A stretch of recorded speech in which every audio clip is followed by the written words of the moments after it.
నీతోనే అనుబంధం, నీలోనే ఆనందం, నీ ప్రేమ ప్రాకారము. యేసయ్య కావాలి నీ స్నేహము. నీతోనే అనుబంధం, నీలోనే ఆనందం, నీ ప్రేమ ప్రాకారము. యేసయ్య కావాలి నీ స్నేహము. ఎవరున్నా లేకున్నా, ఏమైనా కాకున్నా, నీతోనే నా పయనము. నీ ప్రేమ ప్రాకారము. యేసయ్య నీ పొందు నా భాగ్యము. ఏమండి, నేను ఎందుకు ఈ సందేశం చెప్పానంటే, కొద్ది రోజుల క్రితం ఒక సంఘటన జరిగింది. భర్త లేడు, పిల్లలు, వాళ్ళే జీవితం అనుకుంది, వాళ్ళ కోసమే బతికింది, చాలా కష్టపడింది, ఇప్పుడు కూడా కష్టపడుతూనే ఉంది. నాకు తెలిసిన ఒక సోదరి, తరచుగా ఆమెకు బలహీనత వస్తుంది, అయినా సరే కష్టపడి చేస్తూనే ఉంది. మొన్న ఆ మధ్య బాగా తీవ్రమైన జ్వరం ఒక 3 రోజులు కాసింది. ఆ 3 రోజుల జ్వరంలో పిల్లలు తనను అశ్రద్ధ చేశారు. అలా అశ్రద్ధ చేసినందుకు గాను, ఎవరి కోసం జీవితం అనుకున్నానో, వాళ్లే సర్వస్వం అనుకున్నానో, వాళ్ళ హృదయంలోనే నాకు అంత ప్రేమ దక్కనప్పుడు నేను ఎందుకు బ్రతకాలనుకొని ప్రాణం తీసుకుంది.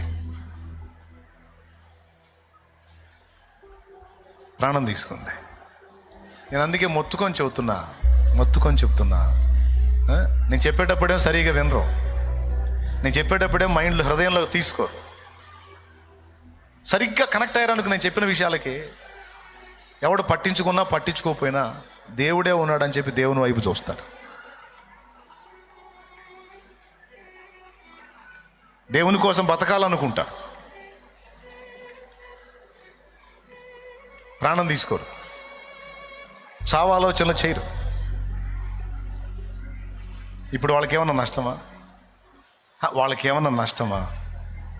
తన ఆత్మను తను నష్టపోయింది.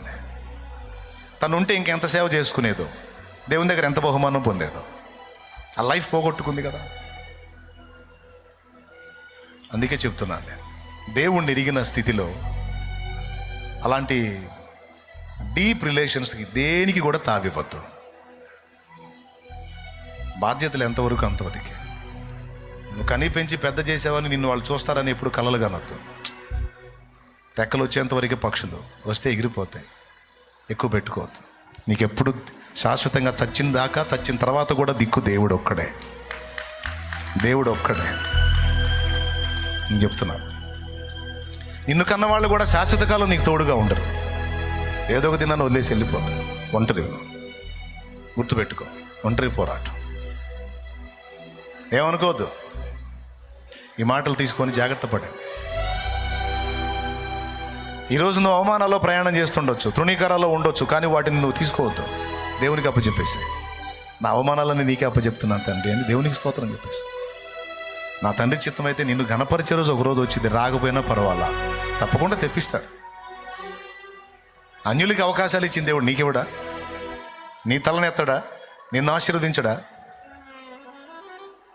నువ్వు అహానికి పోవద్దు, తగ్గించుకో, దేవుని వైపు చూడు. తప్పకుండా నిన్ను ఆశీర్వదించే రోజు ఒక రోజు ఉంది, నీకు కృప చూపే రోజు ఒక రోజు ఉంది. కాబట్టి నీ పరిస్థితులను బట్టి అధైర్యపడద్దు. ఏ స్థితిలో కూడా చావాలి అనే ఆలోచన రానియొద్దు. అది సాతాను చేసే మోసం. ఆయన వైపే చూడు. ఇంతేనండి, అది